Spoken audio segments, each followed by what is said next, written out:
Alors bonjour à tous, aujourd'hui nous continuons notre lecture du catéchisme de l'Église catholique au travers du compendium et nous en sommes rendus à la question numéro 459 qui est: quels sont les devoirs des enfants envers leurs parents? Eh bien, pour commencer, comme toujours, une réponse brève.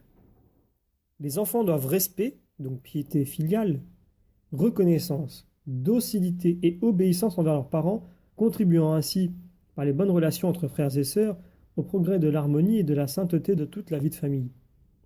Si les parents se trouvent dans une situation d'indigence, de maladie, d'isolement ou de vieillesse, les enfants adultes doivent leur fournir un soutien moral et matériel.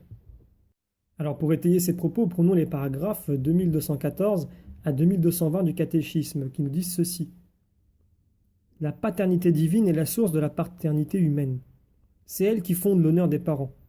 Le respect des enfants, mineurs ou adultes, pour leur père et leur mère, se nourrit de l'affection naturelle née du lien qui les unit. Il est demandé par le précepte divin.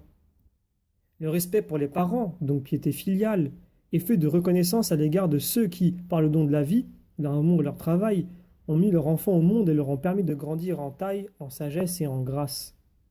Nous lisons dans les Saintes Écritures: de tout ton cœur, glorifie ton Père et n'oublie pas les douleurs de ta mère. Souviens-toi qu'ils t'ont donné le jour.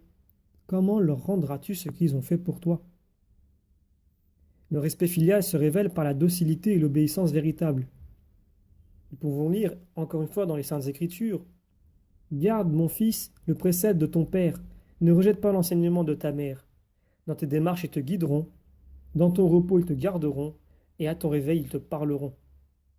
Donc, Proverbe chapitre 6 et Proverbe chapitre 13. Un fils sage aime la remontrance, mais un moqueur n'écoute pas le reproche. Aussi longtemps que l'enfant vit au domicile de ses parents, l'enfant doit obéir à toute demande des parents motivés par son bien et par celui de la famille. Nous lisons encore dans les Saintes Écritures: enfants, obéissez en tout à vos parents, car cela est agréable au Seigneur. Les enfants ont encore à obéir aux prescriptions raisonnables de leur éducateur et de tous ceux auxquels les parents les ont confiés. Mais si l'enfant est persuadé en conscience qu'il est moralement mauvais d'obéir à tel ordre, qu'ils ne les suivent pas. En grandissant, les enfants continueront à respecter leurs parents. Ils préviendront leurs désirs, solliciteront volontiers leurs conseils et accepteront leurs admonestations justifiées.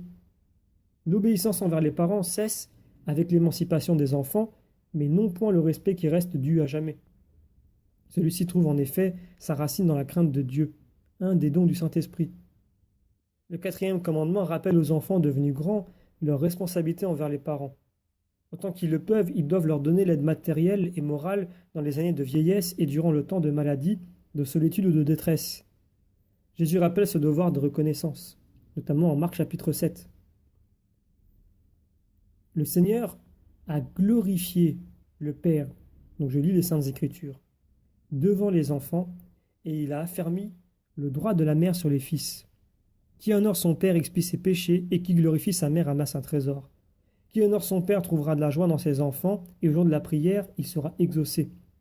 Qui glorifie son père aura de longs jours, et qui obéit au Seigneur donnera du repos à sa mère. Enfant, viens en aide à ton père dans sa vieillesse et ne l'attriste pas durant sa vie. Même si son esprit faiblit, sois indulgent. Ne le méprise pas quand tu es en pleine force. Tel un blasphémateur, celui qui délaisse son père, un maudit du Seigneur, celui qui redoit sa mère. Le respect filial, donc, favorise l'harmonie de toute la vie familiale. Il concerne aussi les relations entre frères et sœurs. Le respect envers les parents irradie tout le milieu familial. La couronne des vieillards, les enfants de leurs enfants, pouvons-nous lire, Proverbe chapitre 17, et ailleurs. Supportez-vous les uns les autres dans la charité, en toute humilité, douceur et patience. Donc pour les chrétiens, une spéciale gratitude est due à ceux dont ils ont reçu le don de la foi, la grâce du baptême et la vie dans l'Église. Il peut s'agir des parents, d'autres membres de la famille, des grands-parents, des pasteurs, des catéchistes, d'autres maîtres ou amis. Nous terminons en lisant Timothée.